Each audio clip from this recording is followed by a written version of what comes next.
What's going on, guys? Got another comic book haul video for you. I know it's been a while, so I got a pretty big stack here. It's two main stacks, yeah. So the first stack is stuff I got from my comic shop a few months ago. Hadn't really found anything in the shops around me for the last few months, so it's getting a little antsy. So hadn't done my comic shop order in a while. So I found some cool stuff on there for pretty cheap. And then the next stack of books is from a local con here that was a couple weeks ago in the Louisville area. It was over in Clarksville in southern Indiana, sponsored by Mad Comics, so that was pretty cool. This first book, there's two of these actually. The first two books are from I think it was an Unknown Comics order. They were doing a sale. I found a couple of Mark Brooks covers that I really liked for, I think these were $10 each. So this first one here is an X-Men #1, just kind of in the style of like the pinup style, with the Lowrider magazine with the X-Men, some of the X-Men women on there. So I thought that was pretty cool. And then the next one was let's see, X-Men 15, just a cool Psylocke variant, another Mark Brooks cover, kind of a American Beauty homage. So those were the Mark Brooks ones I got from Unknown Comics, and the rest of these are from my comic shop. Started off here with The Pendulum. This is just a graphic novel, one shot. The only reason I grabbed this one, it's Sia She did the interior art. Looks like she did the cover as well. And that's what most of these ones from my comic shop are. They're either Sia or I think there's some Ninja Turtle stuff in here. So next one here we got Charismatic. She did the cover of this one. Got another Charismatic with her doing the cover. I think she did some of the... No, she didn't do any of the interior on any of these. That one is 0, cover C, and that one is number 6, cover B. So those are cool. And then we got 0, cover B from March 20... year on it, 2011. So just the B cover there. And then yeah, here's some Turtle Street Fighter books I got. I grabbed all these. I got all the A covers as this series was coming out, but my comic shop had a sale. They still probably do. A lot of these were marked down because these were all at least 1 in 10s, and they were all like $5 each, I think, or something. Some of these are even higher ratios. I should have looked those up, but I looked them up when I got them, and they were all really good prices. So this is number 4 with Ken and Donatello on there. This is another number 4 with various characters. You got Balrog, Old Hob, Raphael, Casey Jones, Vega. That's cool. They both got the masks. Akuma, Karai. Ooh, I thought that was Akuma. Maybe not. Maybe that's just Ryu, and that's Akuma. So that's pretty cool. Number 3 here. I guess these probably connect, maybe. Because they're at least all the same style. I know some of these connect. But, oh, maybe it's these, because here's number 2. This one. No. Another number 2 there with Michelangelo and Chun-Li. And number 1, I bet number 1 and 2 connect. There we go. I did it. I figured it out. Number 1, 2, and 3 is over here. Do you connect? Oh wait, oh, where's number 3? I don't have number 3. So I bet number 3 connects there. There's number 4. So if I get number 3, I can connect them. But those definitely connect. You got Dalsim's arm over there. And then there's Leatherhead and Cammy's leg. Yeah, it just looks like Leatherhead. So that's cool. Number 2, there's those. And then number 1 here has Raphael and Guile on that. So pretty happy about those. Got Asylum number 1. Just grabbed this one because it's a Stephen Platt cover from the 90s that I didn't have. Ninja Turtles Armageddon game, The Alliance number 2. This is the retailer incentive. Just grabbed this one because it's a cool Mateus Santaluco cover. Got some Fathom books here. Again, these are all Sia doing the covers. Let's see, it is number 8, A from 2019. The volumes on these Fathom ones always are hard to keep track of because they didn't go for very long and they reset them pretty often. This is number 7. Another Sia cover. She did the cover and the interior, so that's pretty cool. Same with this one, number 5, did the cover and the interior. And same thing on this one. This is number 4, cover A. And number 3, cover A. She did the interior and the cover. And this one's a really cool cover here. This is 1B. That one says volume 2, so from 2012, so pretty old now. She did not do the interior art, but she did do the cover, so that's cool. And then the non-Sia this is Sana Takeda doing the cover. This is number 0, cover B from volume 2. So that was all of the My Comic Shop books I got. The last stack here is from that con I went over to at Clarksville, Indiana a few weeks ago. They had 2 rooms set up this time.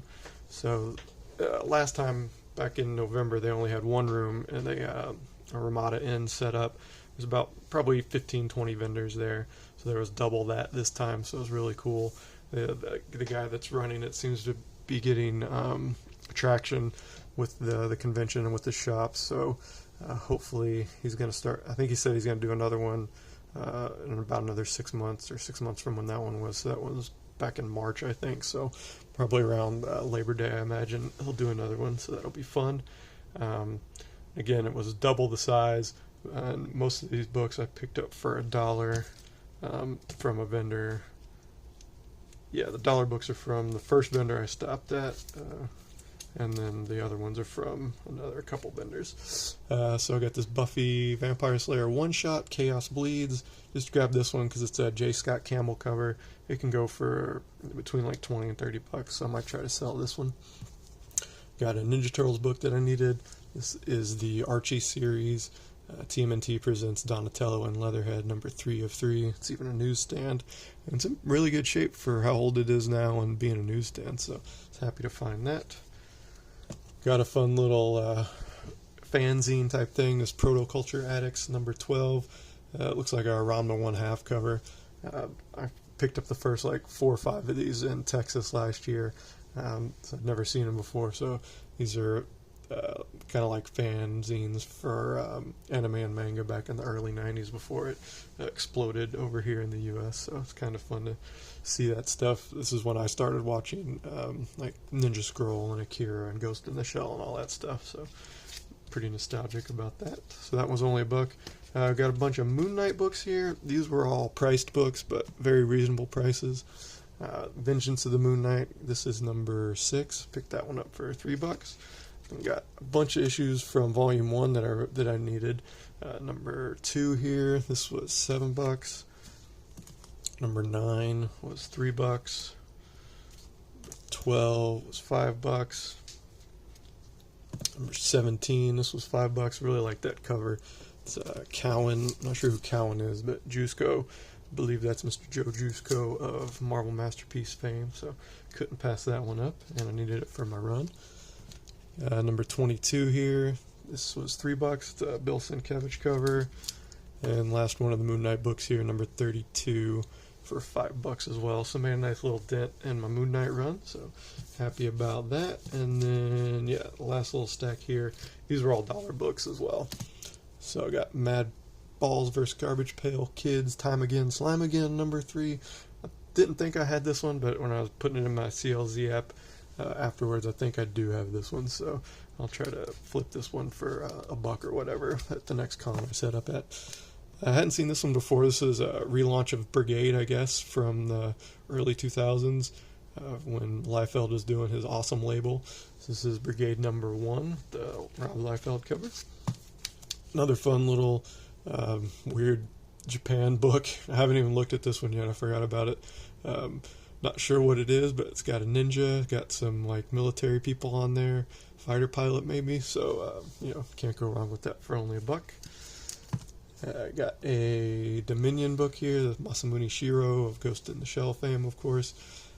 This one is a miniseries from Dark Horse that came out in the early 90s. It was after Ghost in the Shell came out, but shortly after that, I guess. This is a 6-issue miniseries. I got number 5 here, so I was happy about that. Got a Joe Chiodo book, Marvel Fanfare number 59. Guess that's Sheena or whoever Kazar's lady is. I'm not sure. And then I got another Joe Chiodo cover here. This was Sweetie Candy Vigilante from Dynamite. Never heard of this book, but I saw it and I recognized it as a Joe Chiodo cover, so I had to grab that one. And then last book here is a copy of Marvel Secret Wars number 9. This one was only $1. Fortunately, I did not have number 8 in the dollar bin, but I needed number 9 for my run, so I was happy to grab that. So that was the last dollar book I got from the show. It was a pretty fun convention, so if you're in the area, keep your eyes peeled for that, and go check out Mad Comics. They have a ton of dollar books or dollar boxes in their store. He's the guy there set up with his booth there had 100 long boxes or something, so you could spend all day just going through those, so it's pretty cool. And actually, I'm going to finish off here with some Kickstarter books I got. So this Kickstarter is Curse of Cleaver County. There's been 2 issues so far. The reason I got these were just because of the Suspiria cover. So this is issue number 1. That's just a trade dress. Oh wait, no, I'm sorry. That one it's actually numbered. This is the metal cover, I think. You can see the number down there. It's 18 of 30. And it's a lot heavier than a regular one. That's how I know it's metal. And then we got the foil version. And that's just the regular trade dress. So that's issue 1. And then issue 2 is another Suspiria cover, or she did one of the variants. Friday the 13th, or not Friday the 13th, Nightmare on Elm Street poster homage. So had to get that. That's the trade dress. This is the Virgin. This is the foil, and then there's the metal. So I usually don't like just the Virgins, but that's all the options they had for the Kickstarter, unfortunately, and I'm not going to be able to find this one anywhere else, so I don't mind paying up for that. So it's pretty cool homage to the Nightmare on Elm Street book, so can't go wrong with that. So that's going to do it, guys. I hope you enjoyed the haul, and I will see you soon.